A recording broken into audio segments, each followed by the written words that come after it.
Halo semuanya, nama saya Raisa Novitria dari kelas 11A. Di sini saya akan menjelaskan tentang pengertian regresi linear. Jadi, regresi linear adalah sebuah metode statistik yang digunakan untuk menganalisis hubungan antara satu variabel dependen atau variabel terikat dengan satu atau lebih variabel independen atau variabel bebas. Perhatikan diagram pencah berikut. Di sini ada banyak subscriber dan rata-rata waktu. Lalu bagaimana sih cara mengetahui data pada diagram tersebut? Nah, karena pada pola penyebaran data berbentuk atau mendekati garis lurus, maka tren datanya yaitu linear. Nah guys, di antara semua garis yang mungkin dibentuk pada pola tersebut, hanya ada satu garis yang paling tepat, yang disebut sebagai garis best fit. Garis ini merupakan model linear yang memperkirakan hubungan antara dua variabel kuantitatif pada diagram pencah tersebut. Nah, jadi guys, model regresi yang memberikan hubungan garis lurus antara dua variabel ini disebut regresi linear ya guys. Jadi, bagaimana sih Kak cara menentukan yang mana merupakan garis best fit-nya? Nah, salah satu cara untuk menentukan garis yang tepat yaitu melihat jarak garis dengan titik-titik yang ada. Semakin dekat garis ke semua titik pada diagram pencah, maka semakin tepat garis tersebut. Nah guys, karena yang hijau bukan garis best fit, di sini kita koreksi lagi yuk, yang mana sih garis best fit itu? Antara garis merah atau garis biru ya? Kembali lagi ya guys, jadi semakin dekat garis ke semua titik, maka semakin tepat garis tersebut. Karena di merah ada dua titik yang jauh dan yang di biru ada satu titik yang jauh. Nah, jadi kemungkinan garis yang tepat sebagai garis best fit yaitu garis yang biru, karena dia cuma ada satu titik yang jauh. Guys, di sini aku akan menentukan garis best fit dengan persamaan regresi linear. Selain menggunakan metode kuadratik kecil, persamaan garis best fit juga dapat ditentukan menggunakan regresi linear.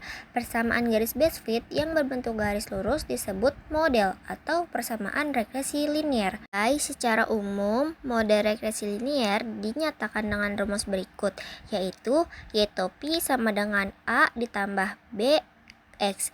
Bentuk persamaan tersebut bisa dibaca dengan regresi Y atas X, yang dimana Y topi sama dengan nilai variabel terikat yang diprediksi, dan X sama dengan nilai variabel bebas, A sama dengan titik potong sumbu Y atau konstanta, dan B sama dengan gradien atau kemiringan garis regresi.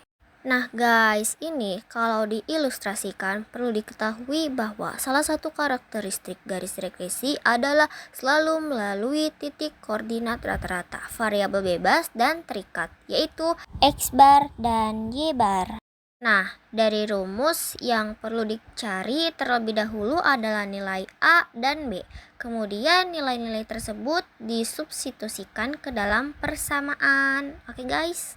Jadi menentukan garisnya itu dengan X bar dan Y bar ya guys, karena garis regresi linearnya adalah Y topi sama dengan A tambah B X dan melalui titik X bar dan Y bar, maka nilai A dapat diperoleh Y topi sama dengan A tambah BX, Y bar sama dengan A tambah BX bar, A sama dengan Y bar dikurang X bar. Nah, jadi kita di sini kan sudah dapat nilai A, yaitu Y bar, nilai rata-rata variabel terikat, dan B X bar, nilai rata-rata variabel bebas. Jadi kita di sini tinggal menentukan nilai B-nya ya guys. Jadi langsung saja ya guys, nilai N-nya itu sama dengan banyaknya nilai variabel atau nilai rata-rata dikali sigma X Y dikurang sigma X dikali sigma Y per nilai N banyaknya data-data dikali sigma X kuadrat dikurang sigma X pangkat 2. Nah guys, di sini aku juga ngasih contoh soal beserta jawabannya ya guys. Semoga kalian bisa paham dan mengerti. Oke guys. Nah guys, sekarang aku akan ngejelasin kepada kalian tentang pengertian analisis korelasi.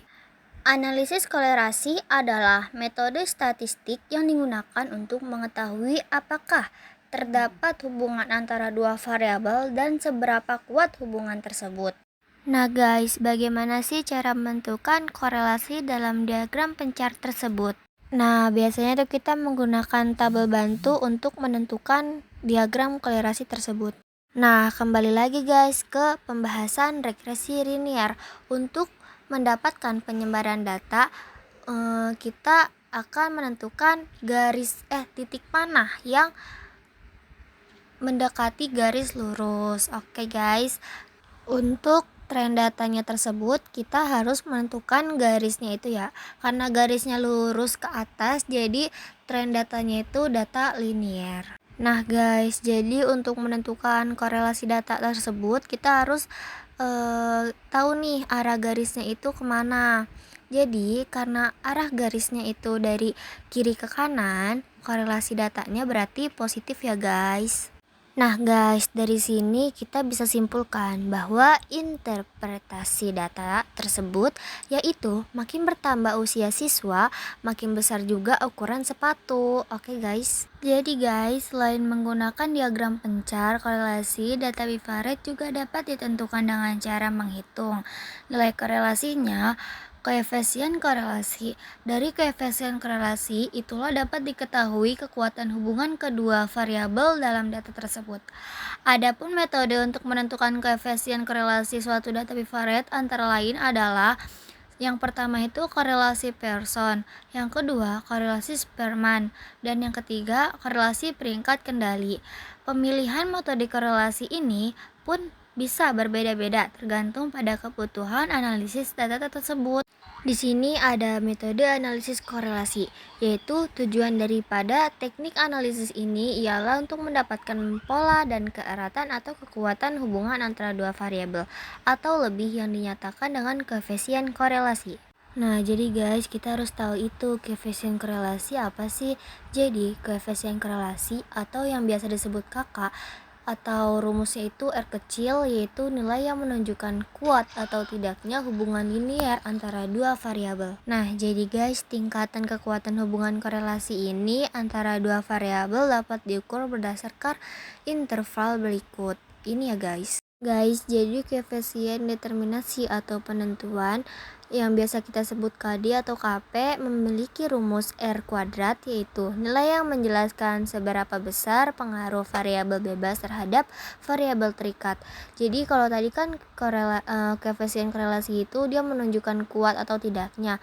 Nah, di sini menjelaskan seberapa besar pengaruh variabel bebas terhadap variabel terikat. Koefisien determinasi biasanya dinyatakan dalam bentuk persen atau dengan rumus, yaitu rumusnya KD sama dengan KK kuadrat kali 100% atau R kuadrat sama dengan R kecil kuadrat dikali 100%. Jadi guys, yang pertama itu ada korelasi Pearson. Korelasi Pearson merupakan salah satu ukuran korelasi yang digunakan untuk mengukur kekuatan dan arah hubungan linear dari dua variabel. Dua variabel diikatan perkorelasi apabila perubahan salah satu variabel disertai dengan perubahan variabel lainnya, baik dalam arah yang sama ataupun arah yang sebaliknya. Korelasi Pearson biasanya digunakan untuk menentukan korelasi data bivariat yang berskala interval atau raserial dengan tren data linear. Jadi guys, koefisien korelasi Pearson antara variabel X dan Y disimbolkan dengan R kecil, dapat dihitung dengan membagi kovarians kedua variabel dengan perkalian simpangan bakuan. Di sini juga ada keterangannya, yaitu X sama dengan nilai variabel bebas, Y sama dengan nilai variabel terikat, N sama dengan banyak pasangan variabel dengan rumus yaitu R kecil sama dengan N sigma XY dikurang sigma X sigma Y dibagi buka kurung N sama dengan sigma X kuadrat dikurang sigma X kuadrat dikali N sigma Y kuadrat dikali sigma Y kuadrat tutup kurung. Nah guys, terakhir di sini ada contoh soal beserta jawabannya ya guys.